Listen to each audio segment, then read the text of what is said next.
A Game 7 thriller in Boston. 2 minutes to play. 76ers up one. Tyrese Maxey strong to the bucket to take a three-point lead. Then, next possession, Maxey strong to the bucket once again.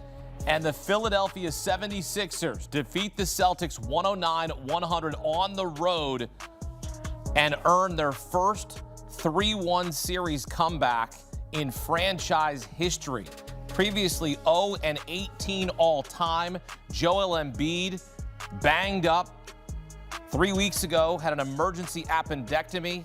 Fourth game back since having that, dealing with a knee injury. He pumps in 34 points, 12 rebounds, 6 assists.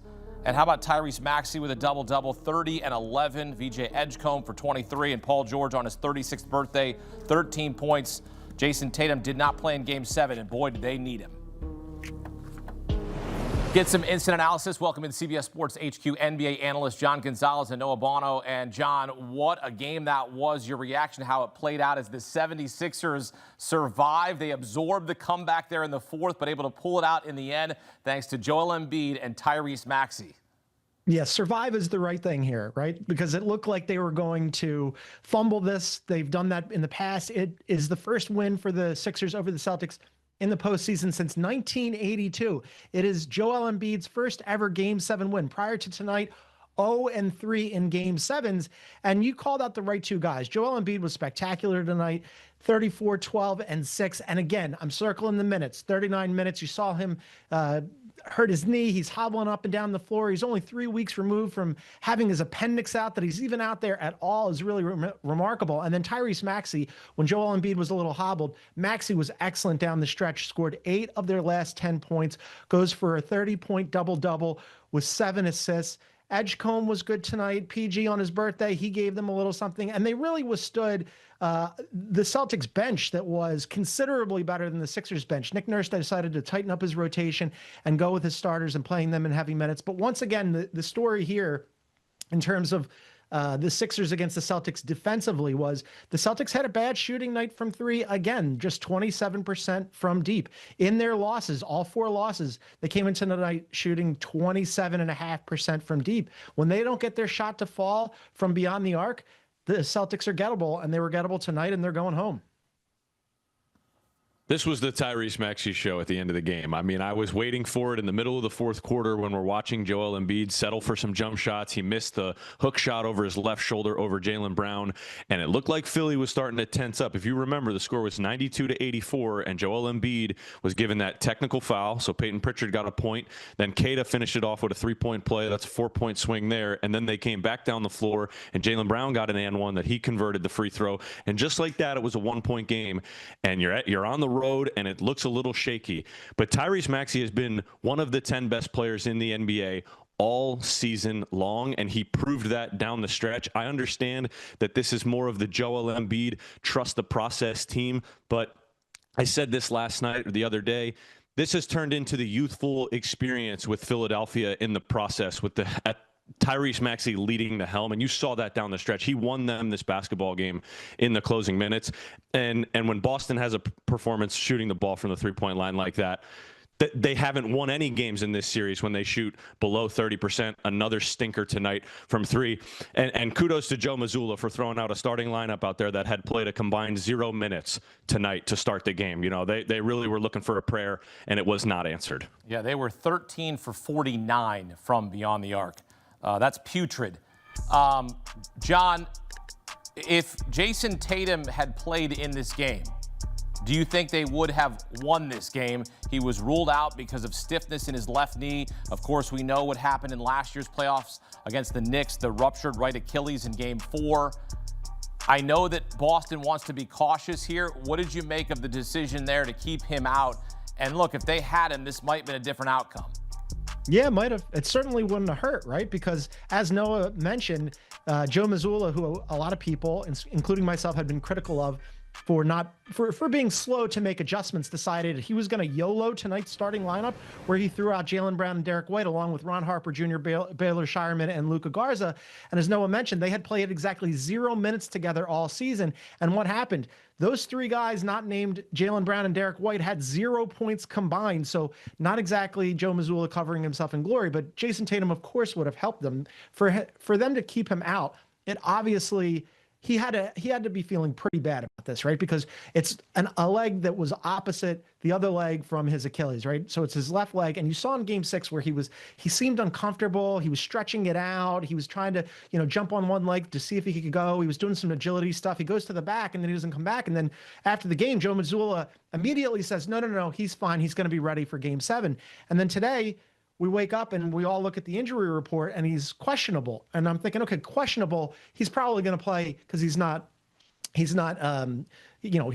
he was probable, then he's definitely going, but questionable is one thing. And then he's not doubtful. And then all of a sudden out of nowhere, they decide that he's not playing. So yeah, that had to be a huge blow for them because Derek White, despite the fact that he had 26 points tonight, needed 26 shots to do it.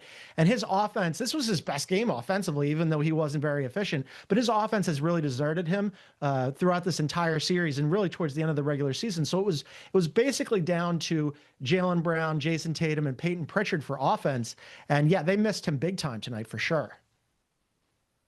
Yeah, that's a guy that's averaging 23 in the series, and he was slowly working his way back, and I think we had a couple moments where we looked at Jayson Tatum this year and early in the postseason and thought, okay, he's about 95%. It really was devastating that he wasn't out there for this. Obviously, we know he had that 51-point game a couple years ago in a Game 7.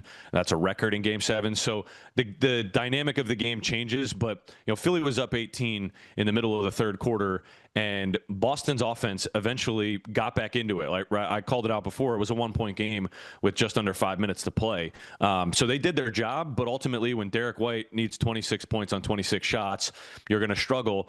And Peyton Pritchard didn't necessarily have the best game. Jaylen Brown was phenomenal. I mean, Jaylen Brown did just about everything you could ask your superstar player to do. I mean, some of those contested, tough mid-range pull-ups that he kept getting to his spot and getting, I thought a couple fouls could have gone his way and would have maybe opened up a little bit for him at the free throw line for some and ones that he did not get, and that kind of hurt. But ultimately, when you look at the other end of the floor and he's guarding Joel Embiid and there's no size down there on Joel Embiid, but Embiid's doing you a favor settling for some three-pointers, it didn't. I don't know how much of a difference Tatum would have made, especially if he was a little hobbled out there. And I would always resort towards the safety side, especially when he's coming off that Achilles injury. And if he really wasn't out there tonight, then clearly I think something is a little bit deeper wrong than just missing one game. John, when you go into the offseason for the Boston Celtics, what do you think about? You think about the season you had. You had the incredible comeback for Jayson Tatum, but unfortunately not able to come back here in a Game 7, and your season ends that way. You go into the offseason with questions. What's next for Boston here? Because this is a perennial contender that comes up short and some untimely injuries. And really, John, if you think about it, this season, look, I'm not a Boston Celtics fan, but I think you got a little more than you hoped for. I think you obviously wanted to get to the second round, no question. But you knew that you were going to have Jayson Tatum for most of the season. You didn't. He comes back, but not able to come back here. I feel like this season is sort of just, you kind of go, yeah, okay, we take a season off. We come back stronger next year. Yeah, it's a little bit of a mixed bag this season for the Celtics, right? Because nobody expected them to be as good as they were during the regular season, where they were top 5 in offense and defense, and they finished as the 2 seed. And they do all of that without, almost for the entire season, Jayson Tatum. I mean, everybody was figuring, okay, they're going to take a step back. This is going to be a gap year. And I know Celtics fans right now are saying, well, the Sixers, it took a gap year Celtics team for the Sixers to finally beat them. That's fine. But once the Celtics get into the postseason, I think they're looking at the Sixers going, oh, this is easy money. It always is. They're marching on to play the Knicks in the second round. Maybe they were looking ahead. I don't know. I had it as a sweep too. I thought the Celtics were going to handle the Sixers no problem on this. So I think, yeah, great regular season, something to build on. And you have the executive of the year in Brad Stevens, who was one of the smartest guys in all of basketball. But I think a little bit disappointing, right, that you don't get out of the first round when you have the best odds in the Eastern Conference to win the Eastern Conference and go on to the finals, and you crash out in the first round against a Sixers team that hasn't beaten you since 1982. That's a little, I don't even know if it's bittersweet. I think it might just be bitter. So I think they look at this and go, There's some things that they can improve on. Obviously, they didn't have enough size against the Sixers. They didn't even play Vucevic tonight. They traded for him. He was a 0 in a Game 7. That's not great. So they need to really upgrade that front court. But when you have Jayson Tatum and Jaylen Brown and Derek White and Peyton Pritchard as your building blocks and Brad Stevens in the front office, you're going to be fine. I'll tell you what, Boston, when you look at what they have done to the 76ers over the course of their history, they've dominated, right? And Joel Embiid said, we're sick and tired of losing these guys. Boston was looking to win its 7th straight playoff series against the 76ers. And look, Noah, I know you weren't with us a couple of years ago, but John and I issued somewhat of a love letter